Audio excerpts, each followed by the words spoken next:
Bonjour, bonsoir les enfants, j'espère que vous allez bien. Aujourd'hui on va parler de manière très originale d'une petite ville que tout le monde connaît, Dubaï.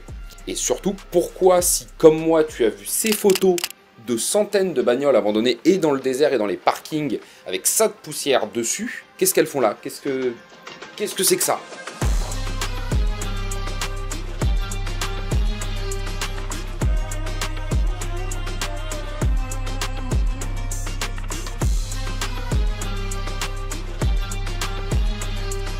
Bon, avant de commencer la vidéo, si jamais tu pouvais faire un petit truc pour moi, c'est-à-dire nous lâcher un petit abonnement, un petit pouce bleu et un petit commentaire, ça nous aiderait vraiment énormément pour l'algorithme. Parce que ces temps-ci nous aiment pas des masses, figure-toi. Bon, avant même que je te parle de voiture, à proprement parler, il faudrait peut-être que je te parle de l'endroit environnant. Dubaï, c'est pas un pays, c'est une ville. C'est une plutôt grande ville. Alors ça fait 35 km². Pour te donner une valeur de comparaison, Paris, ça en fait 106. Donc, ça fait plus ou moins un tiers de la taille de la ville de Paris. Mais c'est une ville qui est plus dense, en fait. Ils ont tout compacté sur un endroit plus petit. Donc, c'est une grosse ville très flashy qui fait partie d'un endroit plus grand qu'on appelle les Émirats Arabes Unis. C'est la réunion de plusieurs provinces entre elles, donc des Émirats. Il y en a 7. Vois ça comme un mini-royaume avec son propre dirigeant, un émir donc. Le pays, officiellement, il a été fondé en 1971. Avant, en fait, c'était des tribus nomades qui vivaient dans le désert du commerce de perles, au milieu de beaucoup de sable. Beaucoup de sable. Un tout petit peu, étonnamment, avant la création officielle du pays, donc dans les années 60, les mecs se mettent à découvrir du pétrole sur leur terre. Donc bah super, tout le monde s'enrichit, enfin... Surtout la province d'Abu Dhabi, parce que c'est là-bas, et normalement Abu Dhabi ça te parle aussi comme nom, qu'on se met à découvrir masse de pétrole. Et vu que tout le monde s'enrichit énormément et que tout le monde sur place voudrait bien croquer dans le gâteau, hein, ils sont tous sur la même table, ils aimeraient bien manger, en fait Dubaï, qui a moins de pétrole, se dit qu'il va capitaliser sur autre chose, le tourisme de luxe. C'est-à-dire que faute d'avoir du pétrole, ils vont proposer une fiscalité qui est plus arrangeante, et ils vont accepter les projets les plus fous. Normalement, tu as déjà vu les photos de Dubaï, ce grand lagon artificiel, le Burj Khalifa, enfin, tout ce qui va avec, finalement. Tous les buildings énormes et tous les projets pharaoniques. On a eu la Coupe du Monde, alors je suis pas du tout foot, hein, mais on a eu la Coupe du Monde récemment, où les mecs avaient un stade de foot qui était entièrement climatisé, au milieu du désert, encore une fois. Et comme Dubaï, bah, c'est ultra business friendly vu ses lois fiscales assez arrangeantes, en fait le monde entier s'y précipite. Faut te dire que 92% de la population locale, c'est des expatriés. En fait, ça te laisse que 8% d'Émiratis réels natifs de l'endroit sur place. On a tendance à souvent te dire que New York, c'est le melting pot ultime de l'humanité, mais en fait ce serait plutôt Dubaï. À l'époque, c'était vrai. Maintenant, Dubaï, c'est un endroit où, comme je te dis, 90% de la population, c'est des gens du monde entier. Donc on y parle presque 200 langues différentes. Autant te dire que nous, Français, bons chauvins, quand on voit qu'on a du mal à parler anglais, forcément c'est embêtant. En fait, la ville est un aimant à talent entre le cadre de vie de fou malade et toutes les opportunités économiques qu'il y a sur place. Tout le monde s'y précipite pour faire fortune. Que ce soit les businessmen, les stars du cinéma, les stars de la télé-réalité, ou bien même les influenceurs et les influenceuses. Même si dans le cas de la plupart des influenceuses, au final, le rêve se résume à ne pas finir sur des bateaux avec des contrats chelous et des histoires de porte-à-potty. Mais ça, c'est autre chose. Pour en revenir à nos histoires de voitures, parce que je sais que depuis tout à l'heure, t'attends que ça, en fait, il y a un revers de la médaille, c'est-à-dire que Dubaï, légalement, c'est ultra strict. Tu perds ton boulot, ben, tu perds ton visa local, en fait. Donc bah faut vite que tu dégages du pays. Parce que bah si t'es endetté là-bas, c'est la prison directement. Y a pas comme en France où tu remplis ton petit dossier de surendettement que tu vas déposer à la préfecture et où tes dettes disparaissent comme par magie. Ça n'existe pas là-bas. Et justement, faut que tu captes un truc aussi avec ces histoires de voitures. C'est que en fait, pour nous en France, la voiture c'est un moyen de déplacement du point A au point B. C'est un fait, Top Gear a fait un épisode qui est très drôle là, tu sais même pas de Top Gear, c'est The Grand Tour. Monsieur, où est la boulangerie? Il est là, Ouais, 200 mètres. super. Suis-moi. Merci. Oh là là! Au revoir, monsieur. Merci, monsieur. C'est un moyen de déplacement simple pour le français, mais quand t'es là-bas et quand t'es dans le reste du monde, généralement, Une voiture, vois ça un petit peu comme une vitrine personnelle. Si tu arrives à un événement avec une caisse qu'en jette, que ce soit une Ferrari, une Lamborghini, un classe G63, bah tout de suite les gens te voient et les gens viennent te parler. Du coup, ça te permet de remplir assez rapidement ton carnet d'adresses. En fait, forcément, si tu as une grosse caisse, inconsciemment, les gens se disent que tu as déjà un peu de réussite et que tu es un mec sérieux. Donc forcément, tu rentres dans des cercles sociaux plus rapidement. Ce qui fait que les opportunistes du monde entier qui atterrissent à Dubaï, parce qu'attention, il n'y a pas que des hommes d'affaires accomplis, il y a des hommes d'affaires en devenir aussi. Quand ils arrivent sur place et qu'ils n'ont pas un rond en poche ou presque pas, en fait, ils prennent à crédit une voiture de luxe pour faire croire que leur business est déjà bien implanté, tu vois. Un petit peu le modèle Bernard Tapie, finalement. Tu sais, tu prétends que, en fait, si tu présentes bien, ça ira, tu vois. Et en fait, il y a un concept qui est un petit peu différent de la France à Dubaï, c'est que quand tu achètes une voiture à crédit, les papiers de la voiture ne sont pas à ton nom, ils sont au nom de la banque. En fait, la voiture appartient à la banque. Et bah, si tu n'as plus de thunes et que tu ne peux plus payer ton crédit auto, bah, techniquement, tu roules dans une voiture volée puisque les papiers ne sont pas à ton nom. Et que par contre, la banque, t'inquiète pas, elle se rend très rapidement compte que tu n'as plus de thunes et que tu ne peux plus payer. Il n'y a pas de délai de, tu vois. Et bah, forcément, bah, si tu plantes ton crédit, ils viennent te la reprendre plus ou moins aussi rapidement que quelques-uns de mes contacts Instagram mettent acheter cash dans leur bio. Malheureusement, j'en ai quelques-uns dans mon cercle personnel qui ont cédé au rêve dubaïote. Et du coup, bah, en fait, là-bas, si tu te retrouves à rouler avec une voiture qui est à la banque, que tu n'as pas payée et qui est déclarée comme volée, c'est prison. Parce que chez eux, le vol, c'est prison directe. Voire même pire, c'est pas encore super pratiqué, mais fut-il une époque, on coupait les mains aux voleurs. C'était un concept comme un autre. Le résultat, c'est que quand tu as certains petits opportunistes qui voient que leur rêve est en train de se casser la gueule, plutôt que d'aller en prison, généralement, ils quittent le pays dans la nuit en silence, histoire d'éviter les autorités locales.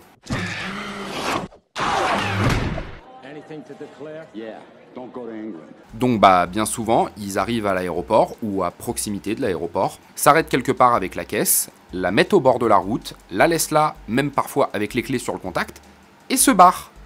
Parce que c'est toujours mieux que la prison, finalement. À Paris, sous la place Vendôme, t'as des caisses qui sont traitées comme des pièces d'orfèvrerie, stockées, nettoyées tous les jours. À Dubaï, c'est un parking avec des 106 et des Clio 2. Il y a un petit gap, et pourtant c'est les mêmes voitures. Hein. Et ce qui est un peu ouf aussi, c'est qu'en fait, les voitures laissées sur place, là-bas, elles peuvent y rester super longtemps. Parce que nous, en France, quand tu te gares mal avec ta voiture, dans la demi-heure, c'est enlevé. Hein.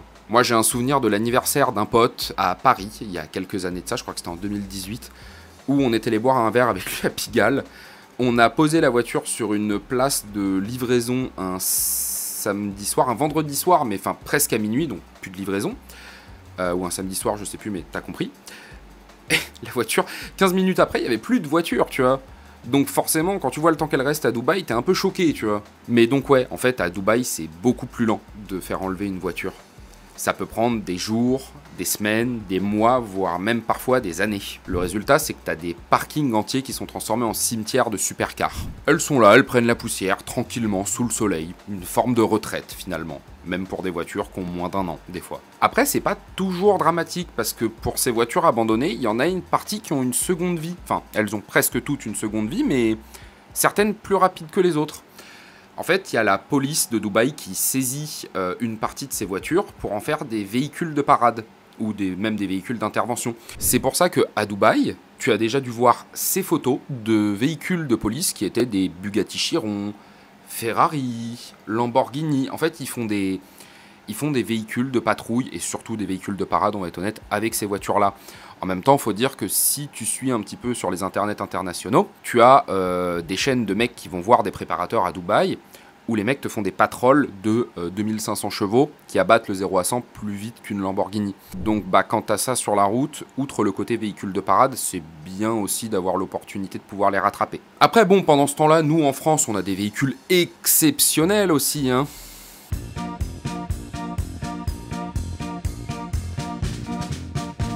Il y a cette photo-là aussi. Alors pour le coup, cette photo-là, c'est dans ma ville natale et je pouvais pas m'empêcher de la mettre parce que vraiment j'étais sur place quand ça a eu lieu et c'était hilarant. Ils étaient pas en course-poursuite ou quoi, hein, ils étaient juste pressés de rentrer au poste et mauvais virage, plouf. Après, en soi, en France, parfois, tu as le luxe de tomber sur la BRI, qui anciennement était en Subaru et maintenant en Renault Alpine. Mais le problème, c'est qu'ils ont très rapidement tendance à les foutre sur le toit comme des cabanes de jardin. Hein, la première, ils l'ont mis au tas au bout de 2-3 heures, je sais plus. Dommage. Bref, pendant que chez nous on envoie des Alpines en orbite, à Dubaï, il y a probablement la caisse de tes rêves qui est en train de prendre la poussière. Du coup maintenant on va voir comment tout ce bordel finit par créer des cimetières de supercars dans la ville. En fait, la plupart du temps, ces supercars abandonnés, elles finissent soit dans des parkings publics, soit dans des parkings de supermarchés, soit abandonnés dans le désert aux abords de la ville. Les mecs posent la caisse, ferment la porte, même abandonnent les clés sur la voiture, et partent comme ça. Parce que, encore une fois, il faut quitter le pays assez discrètement. Mais en fait, le truc, c'est que là-bas, même s'il y a les clés sur la voiture, ça veut pas dire que légalement, tu peux y jeter un coup d'œil. Parce que, encore une fois, si t'es pris à regarder dans cette voiture-là, où elle n'est pas à toi, ben, ça peut être prison aussi. Parce qu'encore une fois, c'est considéré comme du vol. D'ailleurs, en parlant de propriété, c'est là que c'est un peu compliqué. Parce que on ne sait pas à qui est la voiture. Parce que le truc, c'est que Dubaï étant une ville économique, bien souvent, le prêt, il est effectué par une société, ou par une banque, ou par un tierce. Donc ça devient très compliqué de retracer le propriétaire de la voiture. C'est aussi un peu pour ça qu'elle passe des semaines, voire des mois, abandonnée au bord de la route. Il y a même des coins qui sont devenus un peu, comment te dire, des coins connus pour abandonner sa voiture. Ce qui fait que tu te retrouves dans des vieux parkings aux entrées de l'aéroport. Alors encore une fois, vieux est un terme relatif, le pays a 40 ans, mais dans des vieux parkings aux abords de l'aéroport où vraiment c'est un salon de l'auto mais avec ça de poussière sur les voitures et souvent le vernis qui cloque à cause du soleil. Tu sais, un peu comme dans le sud de la France. En fait, il faut que tu prennes le temps de comprendre un truc avec Dubaï, c'est que la ville est la définition de cet adage « beaucoup d'appelés, peu d'élus ». C'est-à-dire que tous les ans, tu as des milliers de gens qui débarquent avec des rêves, qui viennent pour tenter leur chance, et au final, sur ces milliers de personnes, il y a quoi ? 4, 5 élus qui ressortent du lot et qui font fortune vraiment. Pour la plupart des autres, bah, c'est la case banqueroute et le retour à la maison, ou pire, la prison. Mais du coup, là, c'est à peu près le moment où tu me regardes et que tu te dis, mais en fait, bah, j'ai moyen de récupérer la caisse de mes rêves pour pas si cher, peut-être, vu qu'elle est abandonnée au milieu du désert et que personne n'en veut. Bah, en vrai, c'est beaucoup plus compliqué que ça. Parce que même si la voiture est là, abandonnée, couverte de poussière, les pneus à plat, les portes ouvertes, légalement, comme je te disais, elle appartient encore à quelqu'un. Soit au propriétaire original si c'est pas sur le crédit de la voiture qu'il a eu des problèmes financiers, soit à la banque qui la possède, soit justement à la société en holding qui détient la voiture. Et là, ça devient un sac de nœuds, parce que, bah, comme je te disais tout à l'heure, sur les dizaines de centaines de sociétés qui te font des prêts financiers à Dubaï, c'est compliqué de toutes les contacter pour savoir laquelle détient le droit sur ce véhicule. Bref, sans les bons papiers, donc une carte grise locale ou une attestation du prêteur initial ou un papier qui dit que tu as fini de payer le leasing sur la voiture, compliqué. Sachant que, pareil, si tu arrives à retrouver la société qui est propriétaire de la voiture dont tu rêves qui est abandonnée, rien ne te dit si sur la voiture il reste à payer 90% ou 10%. Tu vois. Après, en soi, il existe quand même quelques alternatives sérieuses pour réussir à te procurer la voiture de tes rêves là-bas, hein. Mais c'est pas simple, c'est pas instantané. Mais si tu te débrouilles bien et que tu sais où chercher, t'as peut-être une carte à jouer. Alors concrètement, comment ça se passe ? Bah déjà, la première option, c'est les enchères organisées par l'État. Comme je te disais, au bout d'un moment, les voitures finissent quand même par être ramassées. Et l'État organise des enchères pour te les vendre. Et parfois, franchement, tu peux tomber sur des très bonnes affaires, parce que c'est des voitures où des fois elles sont dans des parkings souterrains, elles étaient bâchées, où le mec, malgré le fait qu'il ait dû l'abandonner, il était amoureux de sa voiture, donc il l'a mis sur des cales, et au final, tu as une voiture qui est sèche, propre et saine. Mais même là, c'est pas le bon coin, il faut avoir les bons papiers, savoir où aller chercher, et savoir ce que tu veux trouver. Par contre, les enchères là-bas, c'est pas exactement un défilé de beauté en fait. C'est un petit peu comme aux États-Unis, tu as déjà dû voir ces émissions-là de vente aux enchères de voitures, où tu as un immense parking recouvert de voitures, à perte de vue. Et en fait, toi, tu as un temps limité pour te balader là-dedans, regarder ce qui te plaît comme lot, les numéros des voitures, vérifier l'intérieur si elles sont ouvertes, elles ne le sont pas toujours. Et ensuite te diriger vers le salon des ventes pour espérer gagner l'enchère sur la voiture de tes rêves. Le problème, c'est que à côté de ça, pas d'essai, pas de garantie, donc t'as une chance sur deux de tomber sur la voiture de tes rêves ou sur une énorme merguez. Et d'ailleurs, pour le coup, cette pratique de vente aux enchères, c'est devenu un vrai business pour certains youtubeurs, surtout à l'international. Des mecs comme Tavarich, ou Vice Garage, ou Matt Armstrong, qui achètent des voitures broyées dans ces pays-là à l'étranger, ou même chez eux, parce que ces enchères-là existent à peu près partout, juste que pour Dubaï, c'est vraiment intéressant. les ramènent, les refont. Alors c'est pas magique, hein, ça prend du temps, mais justement ça permet de faire plein d'épisodes, de créer du suspense, et finalement de rentabiliser la voiture si tu fais assez de vues sur ta vidéo. Alors il me semble que dans le cas de Matt Armstrong, sa dernière vidéo, enfin la dernière voiture qu'il ait fait, c'est une Lamborghini Revuelto.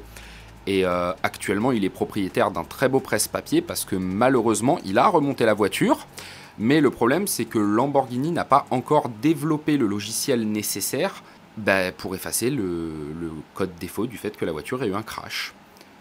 Ils ont sorti une voiture, ils n'ont pas réfléchi à faire le logiciel avant. C'est très italien comme philosophie, je trouve.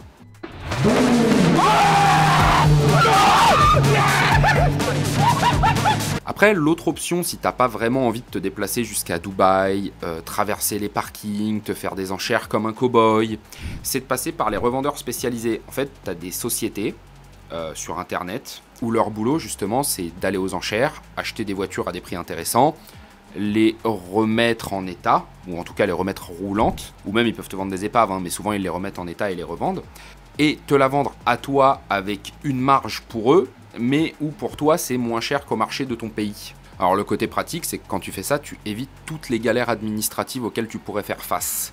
Donc ça c'est un avantage. Par contre le gros désavantage c'est que, encore une fois, un peu comme les sociétés de leasing à Dubaï, ces sociétés qui achètent des voitures pour les revendre, encore une fois c'est des mecs qui sont venus faire fortune sur place, donc il y en a beaucoup, et c'est pas toujours des gens sérieux. Parfois tu en as qui achètent une épave, qui te la font briller, et qui te la revendent en te vendant monts et merveilles, et au final tu te retrouves avec un splendide presse-papier dont tu ne pourras jamais rien faire, parce qu'en France, quand tu ramènes une voiture, il y a un truc qui s'appelle les mines, où la voiture passe à une inspection complète au peigne fin, et où toi, tu n'auras peut-être pas vu qu'il y a un longeron de la voiture qui est tordu, mais eux vont bien le voir. Et maintenant, qu'est-ce que tu fais d'un beau presse-papier que tu as payé 50 000 €? Pour la petite histoire, il y a quelques années de ça, je bossais pour un shop spécialisé Porsche, et de temps en temps, le mec qui était au-dessus de moi, mon patron finalement, faisait des petits coups comme ça, où il rachetait une voiture accidentée, et où la voiture était revendue par la suite, et on avait une 997 GTS, qui avait été chiffonné complètement de l'avant, mais quand je te dis chiffonné, c'est que la voiture, je pense qu'elle avait mangé un sapin au-dessus de 150. Et en fait, on me demande de la remonter, on m'amène tout un tas de pièces, tout un tas de cartons Porsche, on me demande de la remonter la veille où un client vient la voir, un client potentiel vient voir pour acheter la voiture. Autant te dire que même au jour où la voiture a été vendue, je n'ai jamais pu aligner correctement le capot avant. Parce que le bac avant, en fait, il avait été redressé, mais alors déjà, c'était pas moi, hein, je suis pas carrossier, mais il avait été redressé à l'arrache, ce qui fait que d'un côté du capot, je pouvais passer mon petit doigt, de l'autre côté du capot, je pouvais passer tout mon pouce. C'est dommage. Et ça fait partie de ce cas de figure où prends le temps de regarder la voiture que tu achètes. Vraiment. Demande des photos, abuse. Il y a un moment, si tu vas lâcher 50 000 €, je pense que tu peux te permettre de poser des questions. Et puis, tu as une troisième option. Cette option, elle s'appelle Dubizzle. Dubizzle, c'est l'équivalent de la centrale / Le Bon Coin à Dubaï. En fait, généralement, ils vendent de tout, donc c'est littéralement leur Le Bon Coin, mais ils sont spécialisés pour la vente de voitures. Par contre, encore une fois, comme Le Bon Coin, il y a de tout, et surtout de n'importe quoi. Donc tu peux trouver la voiture de tes rêves pour pas cher, mais là faut encore plus te méfier parce que c'est des particuliers. Donc d'un côté du spectre, tu vas avoir le passionné absolu, mais qui est riche, donc qui vend la voiture pas si cher que ça parce qu'il veut libérer une place dans son garage pour s'en acheter une autre, qui va te vendre une voiture peu kilométrée, qui est très entretenue, à un prix concurrentiel. Et de l'autre côté, t'as le vendeur de merguez qui va se faire passer pour un particulier et qui en fait ne fait que ça, et va te vendre une épave aussi. Mais en soi, Dubizzle, c'est un peu l'endroit où tu risques de faire les meilleures affaires. Parce que les ventes aux enchères, encore une fois, comme je te disais, t'as tous les requins qui sont là avant toi, donc t'auras que les miettes. Dubizzle, t'as tes chances. Alors pareil, une autre petite anecdote, c'est qu'il y a quelques années de ça, j'ai eu collaboré avec un shop dans le nord de la France, dont le business c'était que ça. En fait, on allait à Dubaï, on récupérait des voitures pour pas trop cher, et on les rebalançait en France à x2, x3. Parce que y a des véhicules comme ça qui là-bas ne valent pas si cher, mais en France valent une fortune. Le problème, c'est que c'est des voitures qui parfois ont transité par d'autres pays. Donc outre le fait qu'en ayant traîné à Dubaï, tu récupères une voiture qui a 2 sacs de sable dans la moquette, ce qui déjà est plutôt chiant, Des fois, tu récupères les désavantages de tout un tas de pays ensemble. Par exemple, on avait fait importer une américaine qui était passée par Dubaï. En fait, la voiture était complètement chiffonnée et il y avait 10 cm de mastic sur une aile. Et en fait, ils revendaient ces voitures-là. Et justement, moi, j'avais arrêté de collaborer avec eux parce que, pour le coup, c'était trop... Voilà. C'était trop. Hey, franchement, voilà. Mais par contre, malgré tout le sable dans les voitures, tu récupères au moins une voiture qui a le mérite d'avoir un châssis sec, contrairement aux imports Japon.